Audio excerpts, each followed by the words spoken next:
Award-winning author and historian Kerriann is the author of 10 books and has been featured in numerous publications, including the New York Times, Newsday, the New York Daily News, and Distinction Magazine. She has appeared on CBS's Sunday morning show Ticket with Laura Savini, News 12 Long Island, and The Thinking Writer in East Hampton. Kerriann served on the Board of Trustees as first Vice President for the Huntington Historical Society for 6 years, and she served as a trustee for the Green Lawn Center Court Historical Association for 3. Kerriann is a recipient of the Top Advocate for Historic Preservation and Education Award from the Oyster Bay Historical Society, the Huntington Heritage Education Award from the Town of Huntington, Woman of Distinction Award from the New York State Assembly, and awarded one of the top 50 women in business for 2022 from Long Island Business News. Kerriann is also a food writer and was a contributing writer for Edible Long Island for 5 years, where she had her own column, Kerriann Eats. Kerriann is President Emeritus of the Long Island Authors Group and is a well-known speaker who draws standing room only crowds to her lectures, as we can see. Let's give her a very warm welcome.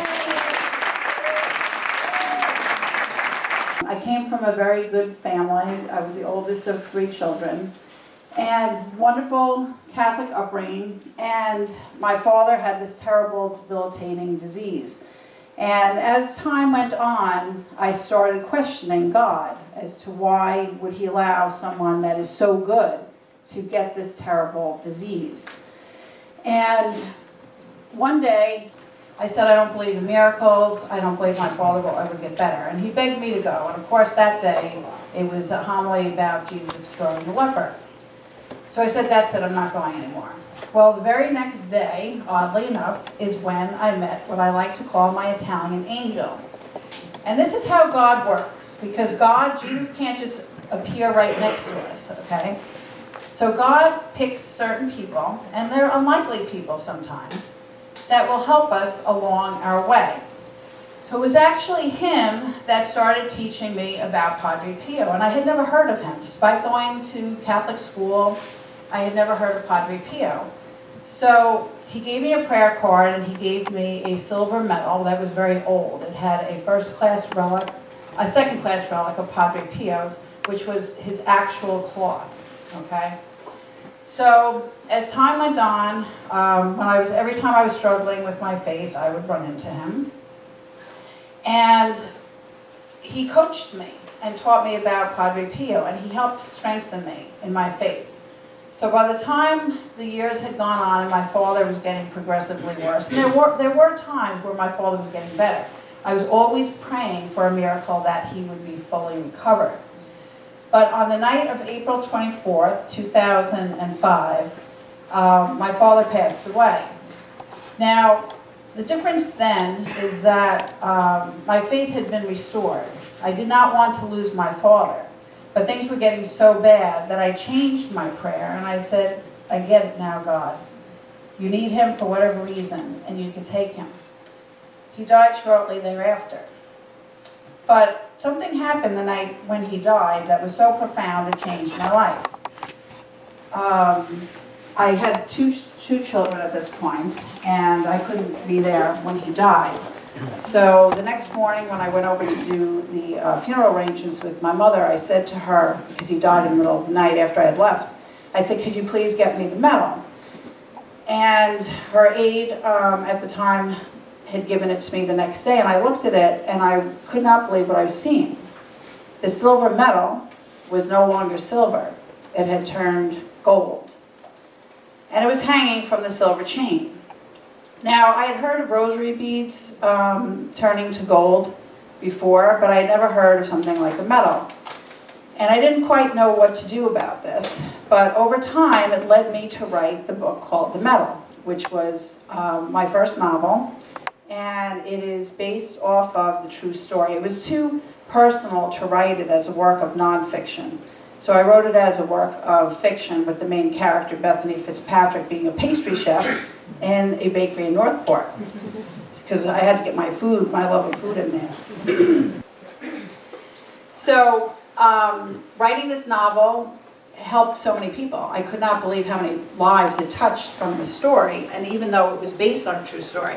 And people ask me about miracles a lot, because people think that miracles are just Jesus raising Lazarus, and massive miracles that where you go and they're to the Vatican with them, you know, and that's when people become saints. what people don't realize is that miracles happen every day in our lives. A baby being born is a miracle, okay? But the miracles that we ask for are not always the miracles that God gives us. That's the thing. He gives us miracles that we're supposed to have. So even though my father was not cured, and even though he did not survive, it was still a miracle nonetheless, and it helped to change my life. Now, as an author, back in the early days, I've been writing for 30 years, and this is my 10th book. I think I had about 2 books under my belt at this point. I had written 2 books on Huntington's history. I was very involved with the Historical Society, and I wrote these books. And my publisher at the time was Maple Hill Press, and I was very close to the publisher herself, who was also my editor, Julie Fleck. And many authors have that hidden novel that they write that the world never gets to see. And I have one of those as well. But I was so proud of what I had written, and I asked Julie if she could take a look at it. I said, you know, maybe we could do something with this. So she read the book, and she said, it's very nice. And I knew that there was more. I'm like, what's the matter? What's the matter? She said, Kerriann, it's too happy. I said, what do you mean it's too happy? It's a great story. She said, it's too happy. It's not realistic. And I said, but this is how I had lived up to this point. I was very fortunate. I came from this great family with very little issues. And she said, you have not lived life. She said, you have to live life first, and it will make you into a better writer. She could not have been more correct. So at the time, though, of course, I was young. I did not understand. I was in my late 20s. I did not understand what this meant. But then, like it always does, life comes. My husband is a September 11th survivor. I lost a cousin in his 20s to a very horrible tragedy. I survived breast cancer in 2016. I have undergone cancer treatments. I lost 7 people in 2020, 3 of them under the age of 58. One of them was my sister-in-law, another one was my childhood friend, and another one was my mother. I put down, I can't tell you how many pets, and I've stayed by the bedside of many dying people, including my publisher, Julie, and other mentors. I also was a caretaker, along with my sister, for our mother, who we did the caretaking before and after a 7-month stay in a cardiothoracic unit at North Shore University Hospital. I have overcome grief that I never thought I would ever recover from. Now, at this point, after going through these things, and of course there's so many experiences, you can't experience everything in this lifetime, every experience, but these are just some of mine. But I got it at that point. I understood what Julie was talking about life. And because of it, it has made me more compassionate, and it has made me 100% a better writer. Now, how did I get through all these things, though? That's the thing. How did I get through? I got through because of God. I was no longer angry with God like I was during my father when he was sick. I was older. And I started to realize that fighting God doesn't work. Yelling at him and blaming him does not work. So a big part of my life was riding horses. So I'm sure a lot of you can relate to this. You've probably seen it in movies. When you see a wild horse that a cowboy, let's say, is trying to train. And what do you see in that movie? You see the horse going berserk constantly, getting into a sweat. I mean, running around, just not giving in to the person who's trying to train him.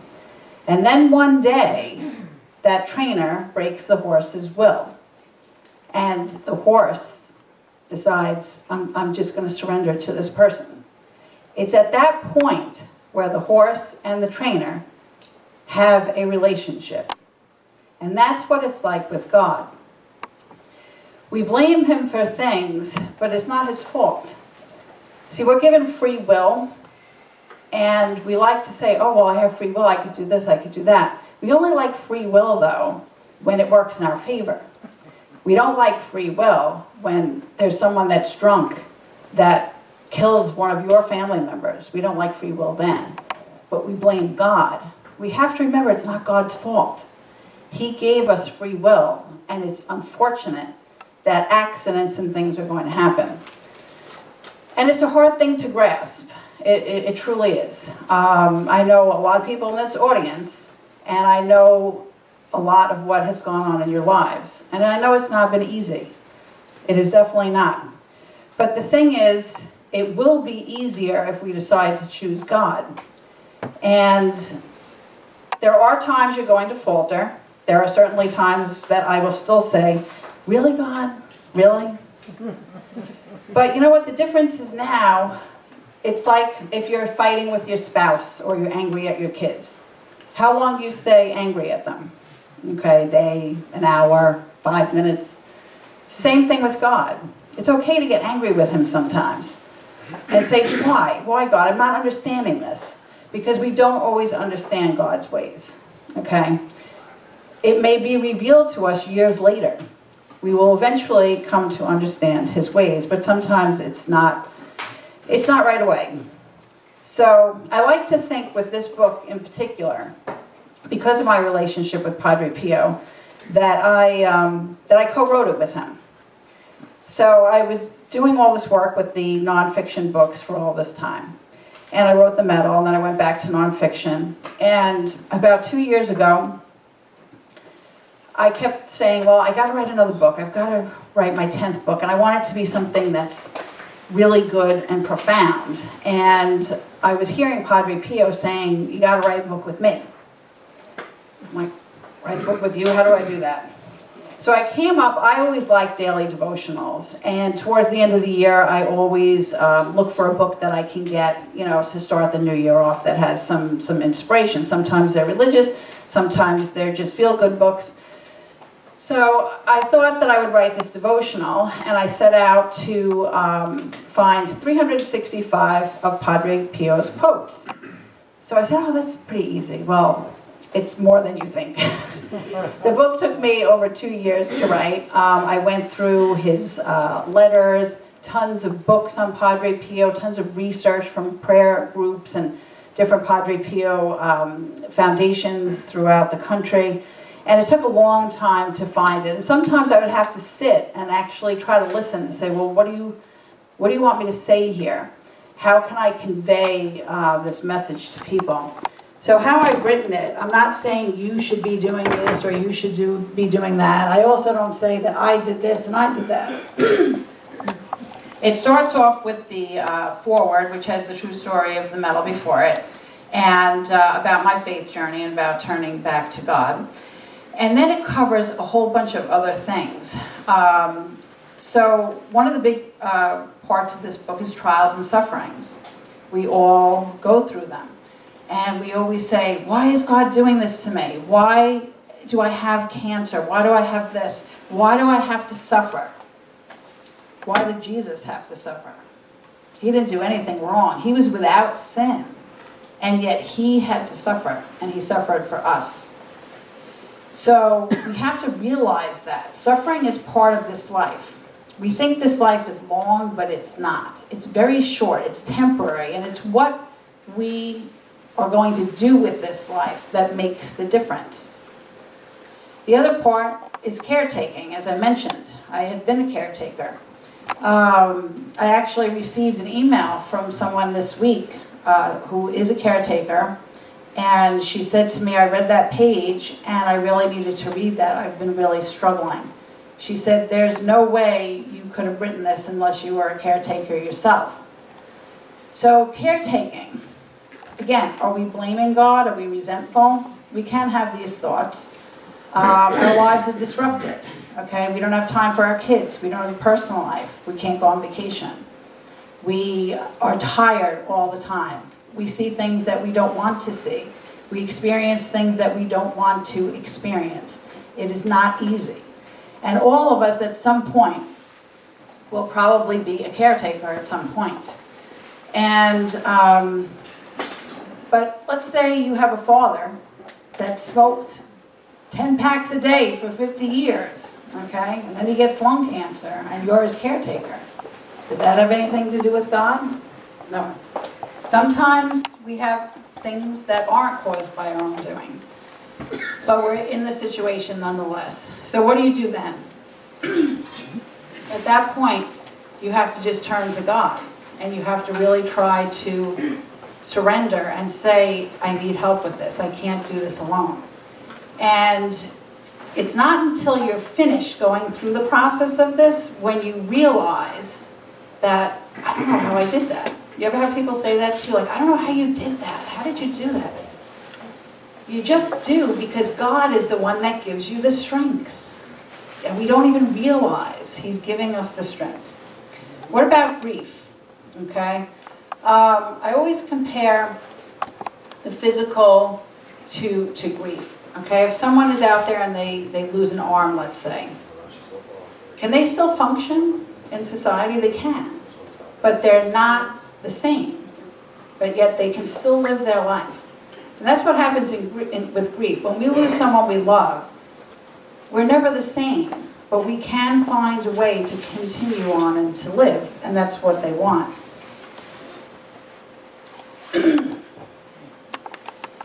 Now, when we grieve, a lot of people have difficulty with this because they think they should be past their grief. They think there's a rule book to grieving, and there's really not.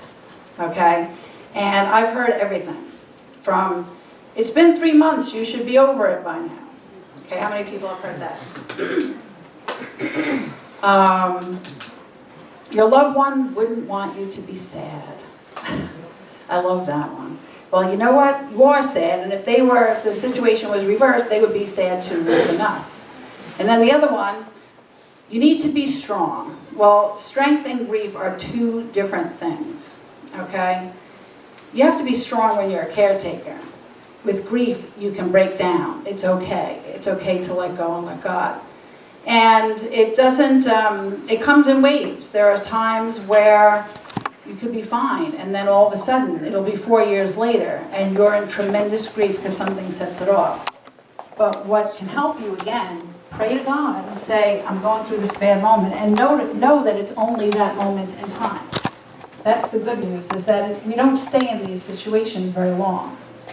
Other things the book covers, patience, okay?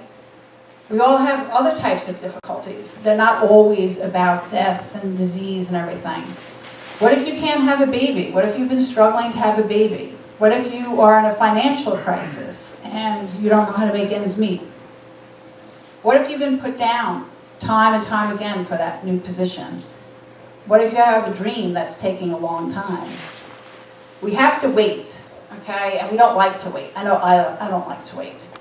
But we have to, because it's God's timing. And again, we don't understand these things. And Padre Pio goes, over these things with his quotes about how to be patient. He also talks about what's important in life. We all like to buy things, right? But that's not what's going to help us get further along on our spiritual path. Because after a while, that new car that you wanted so bad 2 years ago is now just a car. Okay, that piece of jewelry that your ex-husband gave you means nothing anymore. So there's all these things with materialism that Padre Pio also talks about. What about loneliness? How many people are really lonely? Okay, that they feel that they're misunderstood, that no one gets them. Padre Pio has an answer for that as well. Okay, we're never alone. God has also given us our guardian angels, which are by our sides all the time. And it's really remarkable because I've been delving more into this, and we don't take advantage of them. Yes, we can't see them, we can't hear them all the time, but they're there. And you can say, you know what, I need help, or even help me find that parking spot. If you start to work with your guardian angel, you'll see. So we can't say that we're lonely. Okay, God is with us, Jesus is with us, and Padre Pio is with us, and the angels are with us. Another topic is forgiveness. How much do we spend our time angry at other people, whether it's family members or a friend who wronged us, and we don't want to forgive because we think we have power over them if we don't forgive. Well, we're hurting ourselves. when we do that, we're hurting ourselves. You don't have to go back and say, well, you know what, I'll take that person in and be friends with them again. You don't have to do that. You just have to let it go. You have to let the pain and the hurt, because you're only going to create more havoc in your own life by holding on to these things. Another one, which is a big one for me, is worry and anxiety. This is one of my weaknesses, okay? I am a worrier, I always have been, and that's part of the reason why I put that quote in the beginning of the book, Pray, Hope, and Don't Worry. It's one of Padre Pio's most famous quotes. And what does worry do? And I convinced myself, I said, yes, I know it doesn't do anything. But again, it's letting go and letting God and surrendering yourself to God, just like the horse did in the beginning. And when you start to do that, all of a sudden you get more peaceful and say, okay, wait, I can do this. I can do this. And you draw on that strength. Now, the last thing too is I touch upon how to get more faithful. How do you do these things? If you want to have a better relationship with God, if you want to improve your own life spiritually, how do you do that? Padre Pio has an answer for that as well. So these are the types of things I have included in the book, and I hope it brings people comfort during your darkest moments, and that you realize that faith is believing in things that you cannot see or cannot even understand. And it's hard, okay? I'm not standing up here saying, oh yes, well everything is fine when things happen. I just say, oh, God will take care of it. No, I don't. I get afraid. I question. Like I said, I worry. We're not perfect people, and guess what? We're not supposed to be. All right? God knows that we're not perfect. He doesn't expect us to be perfect. We put those burdens on ourselves, and I do this all the time because I'm a perfectionist. So it's very difficult to get past that. But little by little, just by doing things, by reading this book, okay, by taking a page a day, that's all it is, a page a day. We all can do that. Maybe you pray in the morning. You pray at night then again, okay? There are different ways and techniques that you can do to go through this process of getting to know God and developing a relationship. Because all the relationships that we've had in our lives, have they not taken time? Okay? You didn't just meet your husband on the first date and say, oh, he's the one, and let's get married tomorrow. Or maybe you did. My sister-in-law did. But these are the things, like it takes work. And it's hard. It is. I'm not saying this is easy at all. It's hard, and I'm still learning, and I'm still going through things. And like I said, there are things that I haven't experienced in my life, that maybe you have that's horrible. But the difference is you're all sitting here today. And if you're sitting here today, I think most of you are kind of happy. It's a Friday night. It was a warm day. But if you take a moment and you think, and I only want you to take a moment with this because I don't want to dwell on this, but think of one of the worst moments of your life. One of the worst. Okay? But now, you're here. Okay? See how it works? You're here now because God has helped you and you didn't even know it. So here we are doing these things, not paying attention to God, and He's still loving us and He's still helping us. So it's really been an amazing journey for me to have experienced these things, and it took a lot for me to be willing to come out and share some of these stories, especially being a cancer survivor. I hid that from a lot of people. I mean, I just had a handful of family members and friends who knew about that. Because I didn't want to be, everyone handles it differently, but for me in particular, I didn't want that to be who I became. Okay, I was a mother, a wife, an author. I was a friend. I was a photographer, a historian, a writer. And yes, I am a breast cancer survivor, but that is at the lower part of what I am. I did not want it to become who I associate myself as being fully. So for me to come out and share these things with you was a big leap of faith. But I realized how much my experiences and what I have gone through and what I have learned from Padre Pio can help other people. And that's what we're here on this earth to do, really. We're here to move forward with grace and to move forward helping others to be humble and to appreciate with gratitude what we have every day. And when you go through these hard times, you see more, okay? Where maybe there's an older person that's struggling with a walker. Maybe 20 years ago, you would have passed by that person, oh, this person's in my way, they're taking so long. But after being a caretaker, you notice that. Can I help you with this? Let's say a prayer over this person.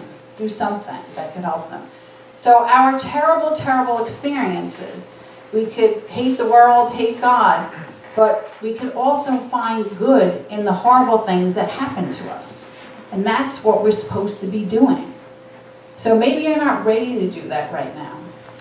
Okay? Maybe you're just in the thick of it. Maybe you just got a diagnosis or you just lost your husband. You're hurting. Take that time for the grief, like I said. But then after a while, say to God, what do I do with this now? That's what I did. What do I do with this? And he told me, write the medal. And he told me again, write this book. And then you see how much you can help other people. So that's what the book is pretty much about. I will leave you with this. You have two choices in life. You could either hate God, be angry, be bitter, not move on, and not enjoy life. Or you can run to God, you can enjoy life until we meet our loved ones again. So which will you choose? Thank you, everyone.